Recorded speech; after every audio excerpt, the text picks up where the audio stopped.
उत्तर प्रदेश विधानसभा चुनाव की मतदान प्रक्रिया लगभग पूरी हो गई है। 10 मार्च को भले ही इन मतों की गणना के साथ सूबे की सत्ता तय हो जाए, लेकिन उसके पहले इस पूरे चुनाव के लोग अपने अपने दृष्टिकोण से देख रहे हैं। लोगों का कहना है कि इस चुनाव में भारतीय जनता पार्टी और समाजवादी पार्टी के मुद्दे मिश्रित रूप से हावी रहे हैं, तो वहीं कुछ लोग मुद्दों से अलग हटकर इस चुनाव को सीधे सीधे भारतीय जनता पार्टी और समाजवादी पार्टी के बीच का मुकाबला बता रहे हैं। देखिए, हमारे संवाददाता ने जनता से बात की, जनता ने क्या कहा। इसके सबसे बड़े सूबे उत्तर प्रदेश में सत्ता की कुर्सी के लिए चल रहा रण आज लगभग समाप्त हो गया है।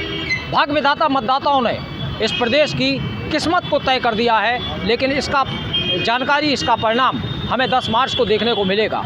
इस पूरे चुनाव में झांसी में 20 फरवरी को मतदान हुआ है, बुंदेलखंड में 20 फरवरी को मतदान हुआ है। इस पूरे चुनाव में 1.5 महीने की कवायद के बाद क्या माहौल बना है, क्या सियासी कयास लगाए जा रहे हैं। हमारे साथ यहाँ पे कुछ लोग मौजूद हैं, आइए हम उनसे बात करते हैं, उनसे जानने की कोशिश करते हैं कि उन्होंने इस चुनाव को अपने दृष्टिकोण से, अपने नज़रिए से कैसे देखा है। भाई साहब, क्या नाम है आपका? मेरा नाम पवन शर्मा है। पवन जी, क्या लग रहा है, कैसा चुनाव रहा है, कैसे लोगों ने दावे किए हैं, वादे किए हैं? चुनाव तो बहुत अच्छा हुआ, लेकिन चुनाव का जो परसेंटेज सोच रहे थे उतना परसेंटेज में सिलेक्शन नहीं हो पाया, वोटिंग नहीं हो पाई, जो कि बड़ी दुखदायी बात है।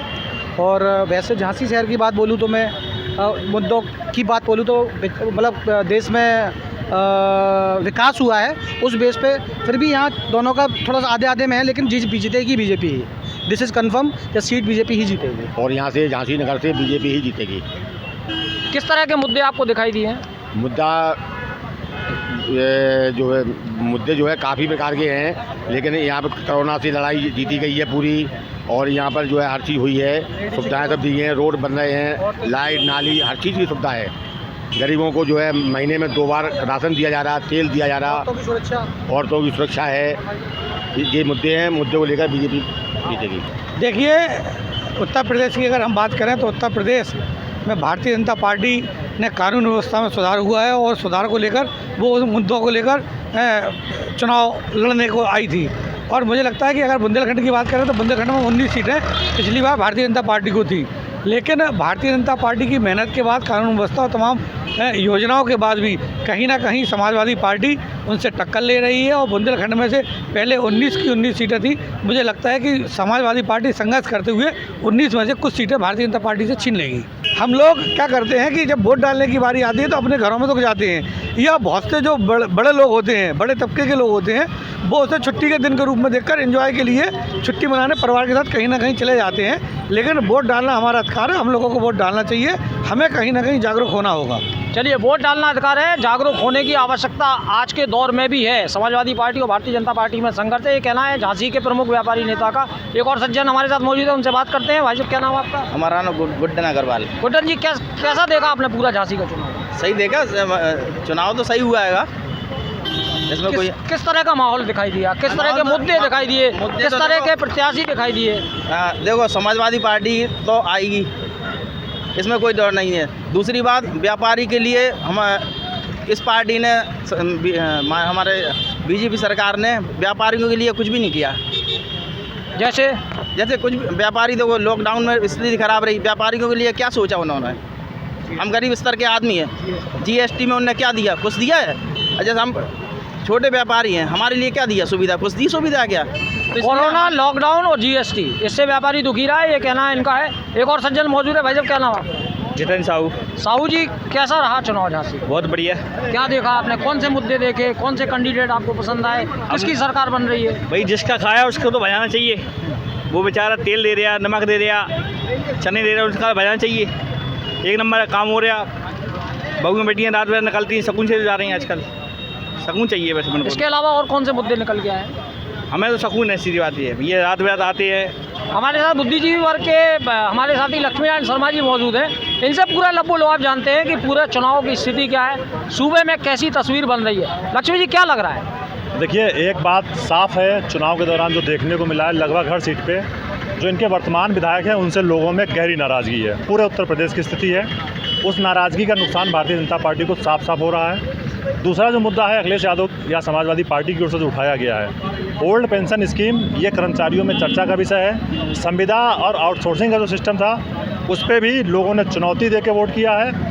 युवाओं का जो रोज़गार का मसला था, ये जो 22 से 26 साल के युवा है, इन्होंने खुलेआम भारतीय जनता पार्टी के खिलाफ वोट किया है। अब सवाल ये है कि क्या ये जो वोट छटा है बीजेपी से और जो समाजवादी पार्टी की ओर मूव किया है, क्या ये अंतर इतना होगा कि समाजवादी पार्टी उसको कवर करके सरकार बना लेती है? ये देखना दिलचस्प होगा। लेकिन ये निश्चित है कि भारतीय जनता पार्टी को चुनाव में बड़ा नुकसान हुआ है और समाजवादी पार्टी एक निश्चित बढ़त की ओर बढ़ रही है। अब दरअसल क्या है, कभी कभी पब्लिक कुछ तरह का मूड बना लेती है। जैसे भारतीय जनता पार्टी ने भी वेलफेयर स्कीम जो है बहुत सारी लागू की, जैसे किसानों को पैसे बांटने का मसला हो, या ई श्रम के नाम पर एक तात्कालिक योजना लेके आया, उसके तहत इन्होंने पैसे बांटे। इसके अलावा अनाज भी बांट रहे हैं। ये सब काम ये कर रहे हैं जिसके लिए समाजवादी पार्टी जानी जाती थी कि वो वेलफेयर स्कीम लोगों को देते हैं। आखिर में इन्होंने टैबलेट बांटने का भी काम शुरू किया।